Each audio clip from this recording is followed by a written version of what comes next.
Nilipita mkoa mmoja nikakuta wamegawana fedha za miradi zaidi ya milioni 300 wamelipana posho. Nikamwambia waziri, hao fyeka wote, wilaya ile ianze upya, kila mmoja aliyehusika fyeka. Wengine nikakuta kwenye wilaya moja wamegawana fedha za mradi, waliposikia ziara naelekea pale kwao wakarejesha. Nikasema hata warejeshe haitoshi, fyeka.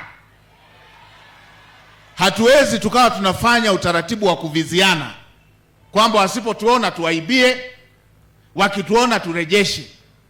Hilo halikubaliki. Sasa na hapa kwenu nimeona hawa walioiba mbolea, nimeambiwa wamerudisha fedha hizo. Hawa wa AMCOS wamerejesha fedha, naambiwa na kesi iko mahakamani, wanaenda kwenye kesi huku wakiwa bado viongozi ili watuibie tena.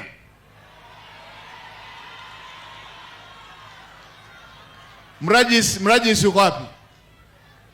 Mrajisi yuko wapi?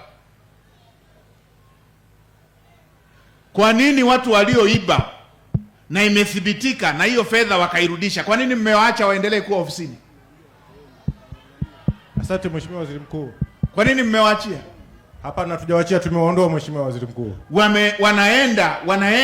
Wanaenda kufuatilia masuala ya kesi wakiwa na, hapa sijaja kutembea na taarifa zote hizi. Kwa nini mmewaacha waendelee kuwa? Mheshimiwa Waziri, simamia na ukiendelea kuleta habari hiyo tutajua dili hilo mliloiba wote mmeshiriki hapo.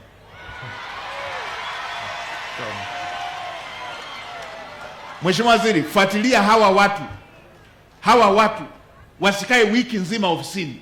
Wezi wanakaaje ofisini? Mnaachaje watu walioiba waendelee kuwa ofisini?